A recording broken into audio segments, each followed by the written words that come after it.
Commander, 9th Brigade, Nigeria Army, Brigadier General Musa Shøøtinģ, representing the Nigeria Army on the Lagos State Security Council, has said he received a phone call from the Lagos State Governor, Mr. Babajide Sanwo, around 7:23 p.m. on October 20, 2020, informing him that a certain Lieutenant Colonel Bello was reportedly shooting at the Lekki toll gate where #EndSARS protesters were gathered. Shøøtinģ said he immediately called Bello, who is the commanding officer, 65 Battalion, Bonny Camp, Victoria Island, and Bello told him that he only fired blank ammunition into the air. Shøøtinģ, who is one of the top 4 military officers listed as witnesses of the Nigeria Army before the Lagos State Judicial Panel of Inquiry probing the Lekki tollgate shootings, stated this in his statement on oath filed at the panel's registry on Friday. The top Nigeria Army officers insisted that soldiers never shot at or killed anyone and there was no massacre at the Lekki tollgate on the 9th of October 2020. They vehemently denied using live ammunition on the #EndSARS protesters who gathered at the toll gate, adding that soldiers did not take any dead bodies away. Bello said the protesters were in fact happy to see the soldiers at the toll gate, adding that he personally offered the protesters water and drinks while persuading them to go home and observe 24-hour curfew declared by the Lagos State government. The other army officers who deposed to witness statements before the panel are the commander of 81 Military Intelligence Brigade, Victoria Island, Lagos, Brigadier General Ahmed Taiwo, the Chief of Staff, 81 Division, Nigeria Army, VI Lagos, Brigadier General Nsikak Edet, Commander, 81 Division, Garrison, VI, Brigadier General Francis Omata. Specifically, Omata and Bello told the panel that by the time they arrived at the toll gate, the protests had turned from peaceful to violent. They said on arrival at the toll gate, they were being pelted with stones and broken bottles, and that in response, all they did was fire blank ammunition into the air to disperse the crowd. Omata said, on arrival at the toll gate at about 7:30 p.m., I met a rowdy situation. I also met the commanding officer, 65 Battalion, Bello, who briefed me on the situation. He briefed me that he met a hostile crowd, hoodlums mixed with the protesters, who were chanting and throwing stones at them. I was able to disperse the crowd by firing blank ammunition into the air. At this point, stones and sticks were being thrown at us. Then I moved to a safe area and briefed General Officer commanding 81 Division, Major General Godwin Ahamefuna Umelu, by phone. The General Officer commanding directed me to pacify the hostile crowd and move the troops back to base. However, the crowd still continued chanting #EndSARS. I then instructed the troops to withdraw to base. Giving his own account of the incident, Bello said while he was moving towards the Lekki-Ajah Expressway around 6:45 p.m., he heard gunshots before the toll gates, and on coming down, he saw that the crowd had turned from peaceful protesters to a mob infiltrated by hoodlums. He said, on getting to the toll gate, I persuaded the crowd to go home and observe the 24-hour curfew declared by the state government. But surprisingly, the hoodlums continued throwing stones, bottles, and other dangerous objects at us and were burning tires. I again fired some blank ammunition upward to scare the hoodlum away, but some protesters who were still at the toll gate sitting down quietly were given water and drinks by me while pleading with them to go home. Bello stressed that we did not fire at the protesters. Blank ammunition were fired upward to scare the hoodlums from the crowd. Nobody was shot dead at the Lekki toll gate. There was no massacre as claimed. The claim that the military took away dead bodies was not true. The protesters were happy to see us, as indicated in some of the video clips of 20th of October 2020.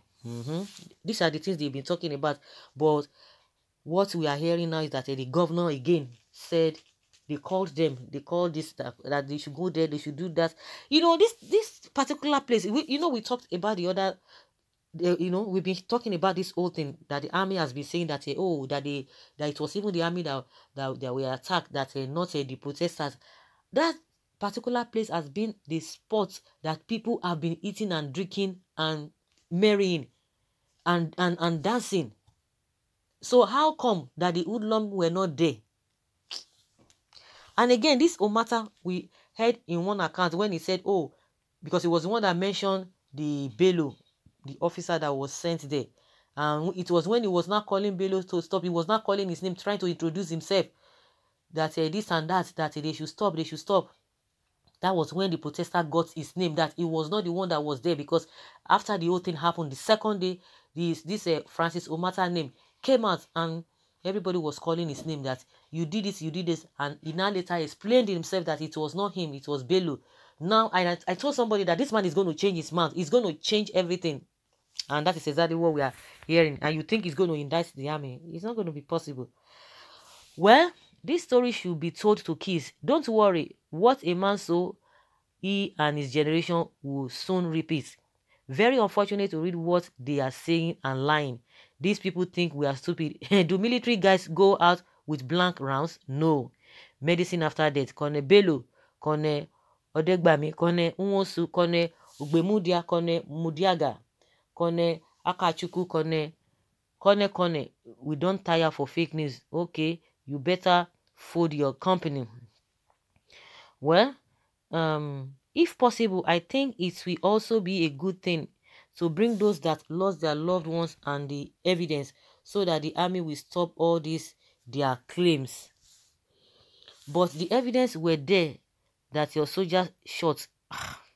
The question, those who are talking about those people that they should bring their loved ones. The people that the governor himself visited, who are they? The people that died, that the governor later agreed that they died, who are they?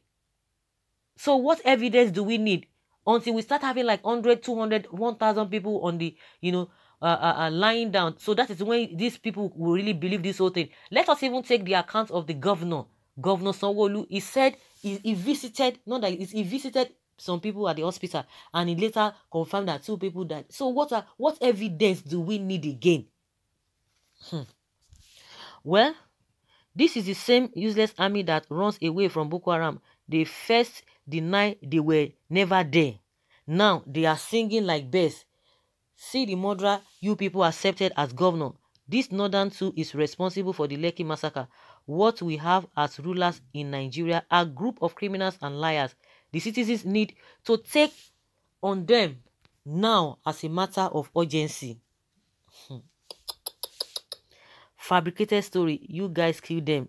They will send Fulani soldiers to kill harmless Southerners, but send Southern soldiers with faulty weapons to fight sophisticated Boko people. And at the end of the day, they still compensate them. They tell you that they have repented. The other groups they have now, the bandits and the S-men, whatever, they are telling them to surrender their weapon. That they promise them heaven and earth.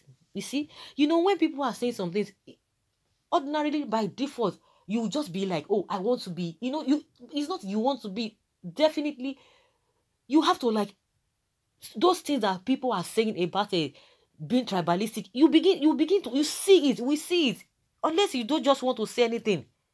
You don't just want to say anything. How can people from the other hand, they are giving them money, they are persuading them, do this, do that. Now the Northerners are saying, oh, the hashtag #EndSARS protest is mainly to remove Buhari. People are demanding for good governance.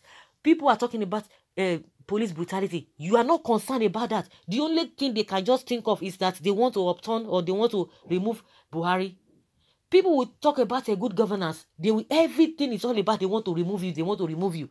No, what is happening in the country, is that the right thing to do? Your president who is from your side, cannot address the nation, cannot attend to situations on time. Is that how a country should be governed?